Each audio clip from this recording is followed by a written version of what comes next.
प्रिय विद्यार्थियों, हमने पिछले वीडियो में यूपीएससी की मुख्य परीक्षा के 3 प्रश्नों पर चर्चा की थी। आज हम चौथे प्रश्न से शुरुआत कर रहे हैं। चौथा प्रश्न है, 8वीं तथा 9वीं शताब्दी के दौरान उत्तर भारत पर प्रभुत्व हेतु त्रिकोणीय संघर्ष के महत्व का मूल्यांकन कीजिए। Evaluate the importance of tripartite struggle for the domination over North India during the 8th and 9th century। 8वीं और 9वीं शताब्दी, 8th and 9th century। तो 8वीं और 9वीं शताब्दी, इसका मतलब हुआ ये हर्ष के बाद का समय। हम जब भी हर्षवर्धन के बारे में पढ़ते हैं तो हमको पता है कि हर्षवर्धन ने अपने शासनकाल के समय कन्नौज को प्रतिष्ठित किया, उसको अपनी राजधानी बनाकर उसने उस शहर की महत्ता बढ़ा दी और इसी कन्नौज पर आधिपत्य के लिए त्रिपक्षीय संघर्ष, ट्राइपेट्राइट स्ट्रगल हुआ था। किनमें हुआ था? प्रतिहार, गुर्जर प्रतिहार, राष्ट्रकूट और पाल, इन 3 शक्तियों में हुआ था संघर्ष, इसलिए ये त्रिकोणीय ट्राइपेट्राइट स्ट्रगल कहलाया।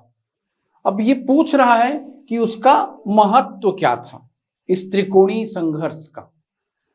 तो इस त्रिकोणीय संघर्ष के महत्व को हमको समझाना रहेगा। पहले तो आपको त्रिकोणीय संघर्ष को बताना पड़ेगा कि कैसे हुआ, कैसे राजपूतों की 3 शक्तियां आपस में लड़ी और लड़ने का परिणाम क्या हुआ और फिर उस परिणाम का महत्व क्या था। यानी ये प्रश्न बिल्कुल साधारण प्रश्न की कोटि का आप ना समझें।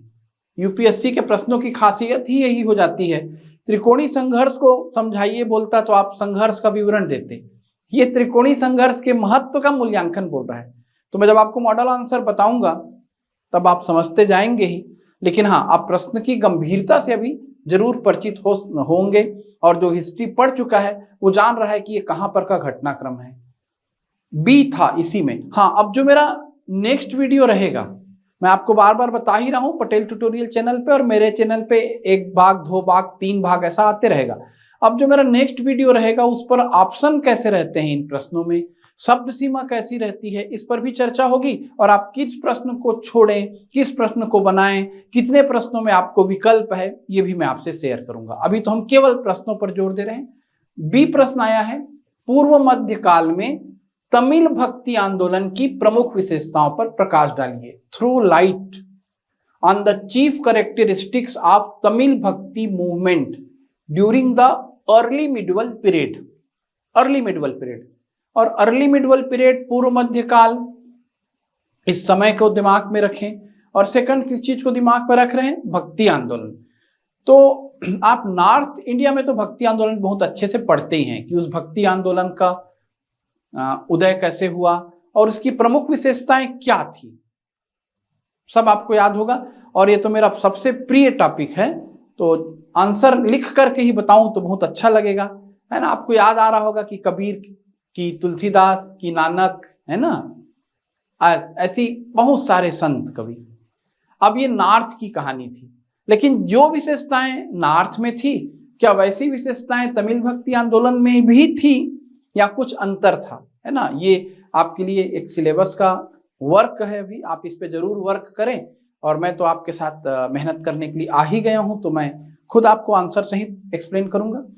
सी पोर्शन भी बहुत बहुत प्यारा प्रश्न है और ये आपको समझा रहा है कि आप राजतरंगिणी को ध्यान से पढ़ें, उसको मतलब एक फुल क्वेश्चन के रूप में तैयार करें। केवल इस रट लेने से काम नहीं बन जाएगा। अब जब आप यूपीएससी की तैयारी करते हैं कि राजतरंगिणी कल्हड़ की रचना थी और अर्थशास्त्र कौटिल्य की रचना थी या तहकीकुल हिंद अलबरूनी की रचना थी, ऐसा करने से आपका काम नहीं होगा। ये जो बड़ी किताबें हैं, उन बड़ी किताबों के ऊपर प्रश्न आते हैं। और राजतरंगिणी से देखिए, पहले प्रश्न को पढ़ते हैं। कल्हड़ की राजतरंगिणी प्रारंभिक भारत में इतिहास लेखन परंपरा का सर्वश्रेष्ठ उदाहरण है, विवेचना कीजिए। इसकी मैं चर्चा जरूर करना चाहूंगा। अभी क्या कह रहा है प्रश्न, Kalhana Rajatarangini is the best example of history writing tradition in early India, discuss. क्यों बोल रहा है समझिएगा। भारत में दुनिया का पहला ग्रंथ मौजूद है, ऋग्वेद। हमारे भारतीय इतिहास का मतलब हमारे भारतीय सनातन धर्म का पहला वेद ऋग्वेद, लेकिन वो इतिहास का ग्रंथ नहीं है। उससे हमें ऐतिहासिक साक्ष्य मिल सकते हैं, उनके माध्यम से, उन ग्रंथों के माध्यम से हम इतिहास का निर्माण कर सकते हैं, पर वो इतिहास के लिए नहीं लिखा गया था। वैसी हम पढ़ते हैं कौटिल्य का अर्थशास्त्र, अभी मैं आपसे चर्चा कर रहा था। तो कौटिल्य का अर्थशास्त्र बेसिकली राजनीति, प्रशासन, राजत्व इनसे संबंधित है। वो मौर्य काल का इतिहास नहीं लिखा गया है वहां पर कौटिल्य के द्वारा। इसी तरह से आप जितने भी प्राचीन काल की राजतरंगिणी से पूर्व की पुस्तकों पर चर्चा करेंगे, वो किताबें वैसा इतिहास लिखने वाली किताबों की शैली पर नहीं लिखी गई हैं। और ये किताब माना जाए तो यही किताब कल्हड़ की राजतरंगिणी, यही ऐतिहासिक संदर्भों में लिखी गई, इतिहास लेखन के दृष्टिकोण से लिखी गई किताबों में अपना पहला स्थान रखेगी। और ये कश्मीर का इतिहास बताती है कल्हड़ की राजतरंगिणी। तो इस राजतरंगिणी ने इतिहास लेखन परंपरा का एक प्रतिनिधि उदाहरण का काम किया। कैसे हम राजवंशों का क्रमिक रूप से इतिहास लिखते हैं, जैसे आज हम पाठ्यक्रम में पढ़ते हैं, इतिहास की किताबों में पढ़ते हैं। अब इसको हमें समझाना है तो आप इसे केवल शब्दों के जाल से नहीं समझा सकते। आपको पता रहना चाहिए कल्हड़ की राजतरंगिणी के बारे में, कश्मीर के राजवंशों के बारे में। आपने कभी न कभी सुना होगा कारकोट वंश, उत्पल वंश, लोहार वंश। तो किस वंश से कल्हड़ की राजतरंगिणी संबद्ध है, क्या कहती है, आप जानेंगे तभी ये प्रश्न आपसे बनेगा। प्रश्न सी मतलब 3 प्रश्न रहते हैं, इतना तो आप समझ रहे हैं। यहाँ पर 4 प्रश्न क्रमांक 4 के 3 सेक्शन बनाए गए, ए, बी और सी।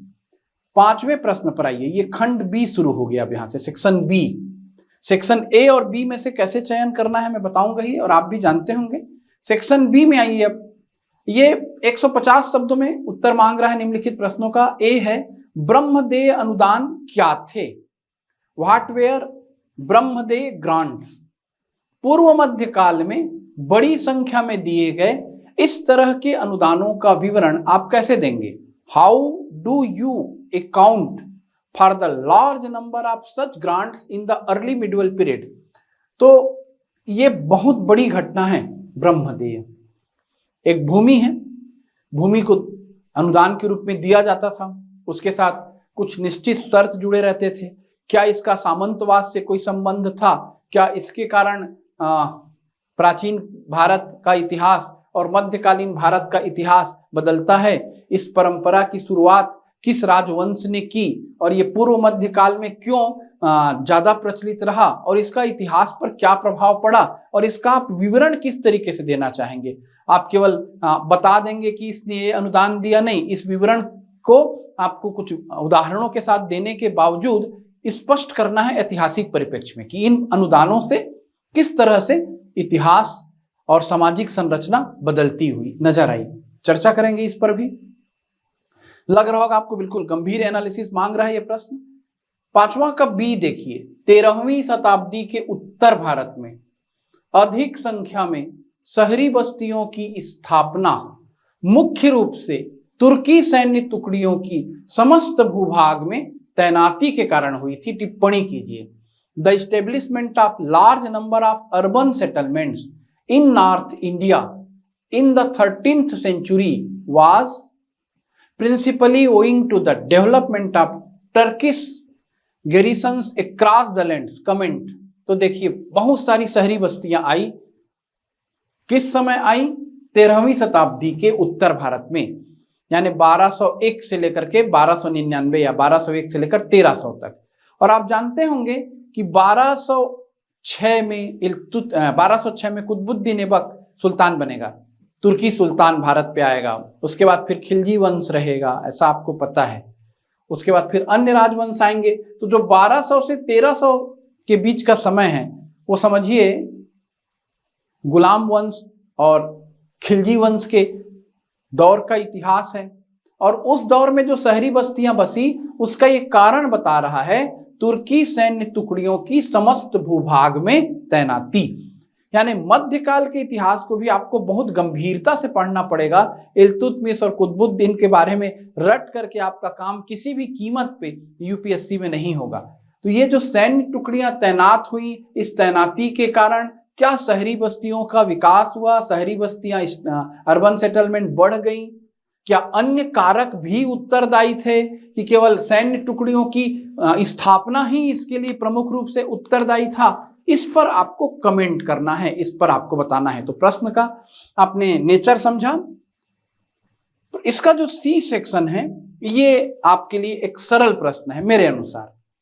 इल्तुतमिश की मृत्यु के उपरांत अधिकांश राजनैतिक अस्थिरता चहलगान की करतूत का परिणाम थी, स्पष्ट कीजिए। Much of the political instability after the death of Iltutmish was the doing of the Chahalgani. और इसको आपको स्पष्ट करना है। अब देखिए, चहलगान यानी 40 लोगों का दल। इस दल को स्तून सल्तनत, सितून सल्तनत, है ना, ऐसे बहुत सारे नामों से जाना गया। अपने साम्राज्य को मजबूती देने के लिए, प्रशासन में अपने लिए सहयोगियों की एक टीम तैयार करने के लिए इल्तुतमिश ने चहलगान बनाया था, 40 लोगों का ग्रुप बनाया था। ये थे तो सुल्तान की सहायता के लिए, लेकिन इल्तुतमिश के बाद से इन लोगों ने सुल्तान को नियंत्रित करना चाहा, अपने मर्जी के व्यक्ति को सुल्तान बनाना चाहा। ऐसा प्रारंभिक परीक्षा में बिल्कुल पढ़ते हैं। और इसके कारण राजनीतिक अस्थिरता रही, चाहे रजिया की मृत्यु या उसके बाद के कुछ अस्थिर सुल्तानों का आना और जाना, है ना।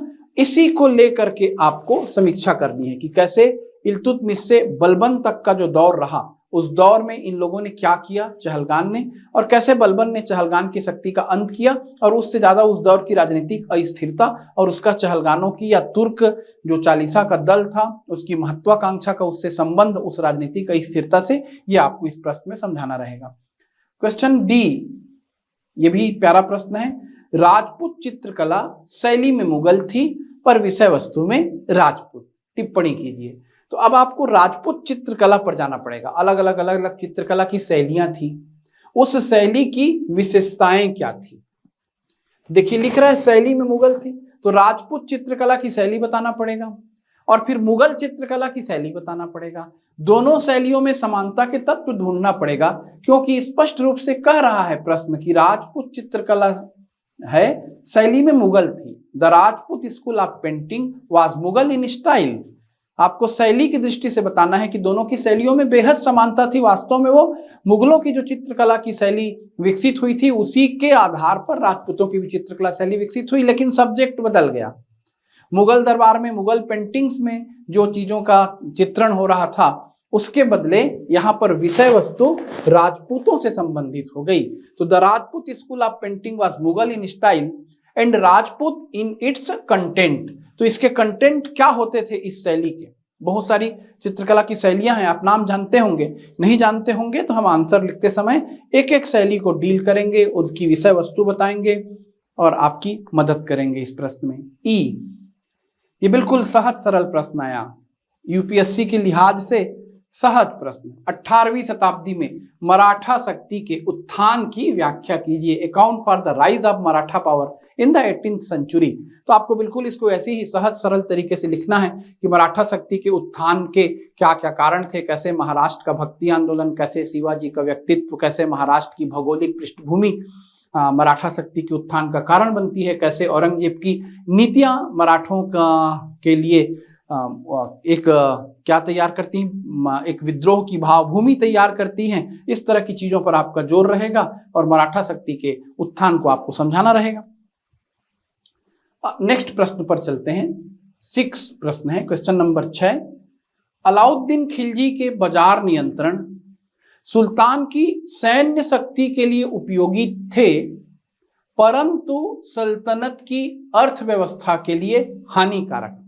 टिप्पणी कीजिए। The market regulation of Alauddin Khilji were useful for the sultans military might but harmful for the economy of Sultanate comment. तो ये भी बहुत सीधा सहज सरल प्रश्न है, आप इसको बहुत अच्छे तरीके से पढ़ते होंगे। अलाउद्दीन खिलजी ने बाजार नियंत्रण की नीति अपनाई, वस्तुओं की कीमतों को उसने नियंत्रित किया, निर्धारित कर दिया, उसी निर्धारित कीमतों पर व्यापारियों को बाध्य किया उन वस्तुओं के विक्रय के लिए।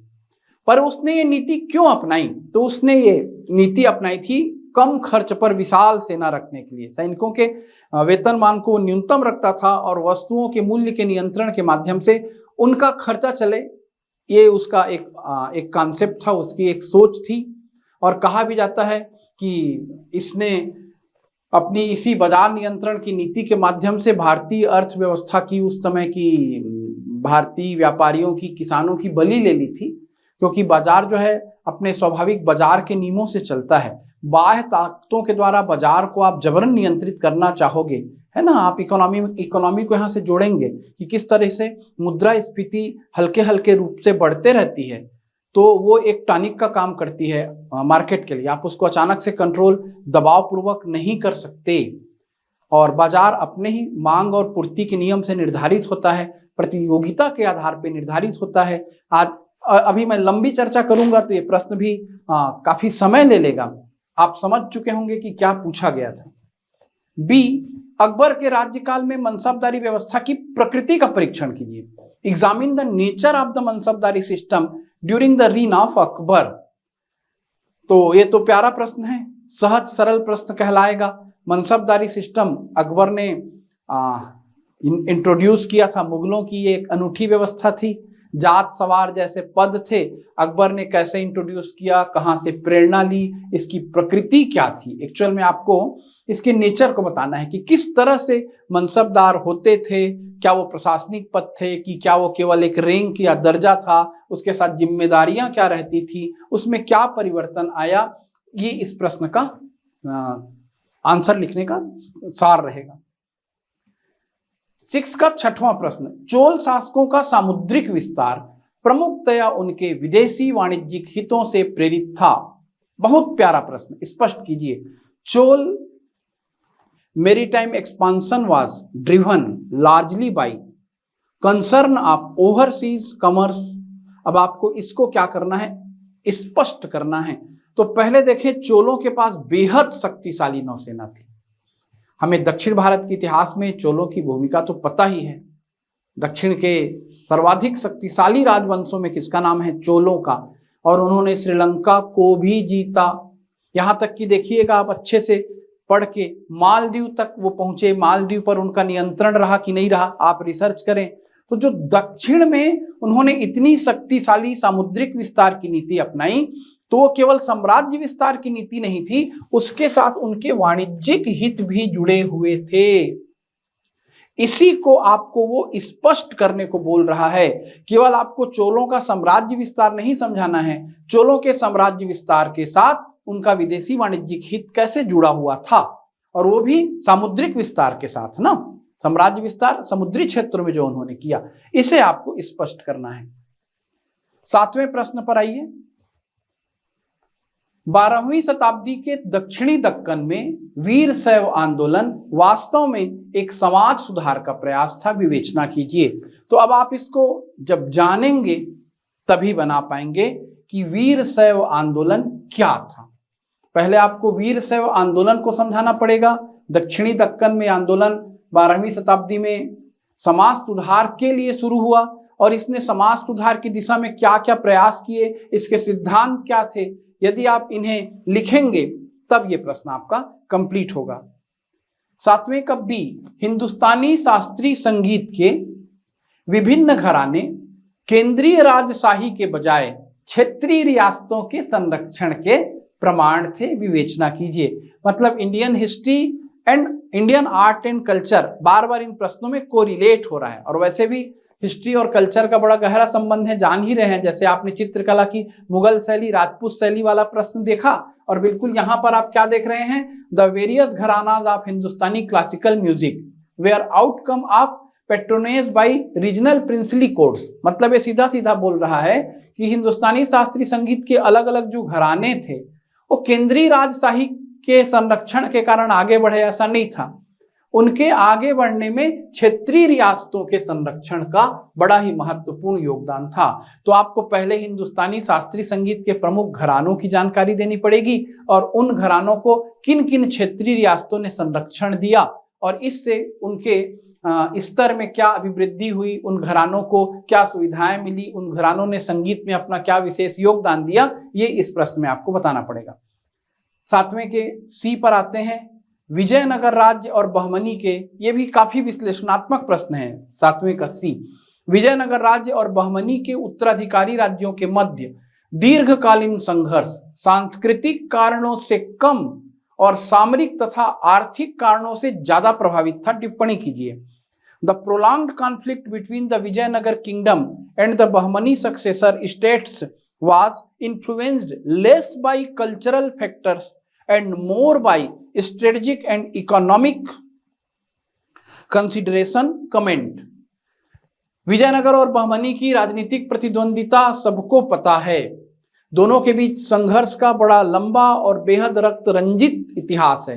1565 का तालीकोटा का युद्ध और उसके द्वारा विजयनगर साम्राज्य का भीषण नरसंहार, विजयनगर साम्राज्य का अंत, ये हर कोई बच्चा इतिहास में जानता है। तो क्या विजयनगर और बहमनी साम्राज्य इसीलिए लड़ते थे कि वो दो अलग अलग संस्कृतियों के केंद्र थे, या उनका संघर्ष संस्कृति से परे जाकर आर्थिक और सामरिक कारणों से ज्यादा होता था? इसका आपको मूल्यांकन करना है कि उनके आपस में टकराने में क्या हिंदू मुस्लिम संस्कृति वाला फैक्टर था, या उनका युद्ध इसलिए हो रहा था कि उनके सामरिक हित और उनके आर्थिक हित टकरा रहे थे और आर्थिक हितों की लाभ के लिए वो एक दूसरे से क्या कर रहे थे, युद्ध और आक्रमण। तो आज प्रश्न क्रमांक 7 तक हम चर्चा करते हैं। इसके बाद के प्रश्नों पर हम नेक्स्ट क्लास में फिर चर्चा करेंगे।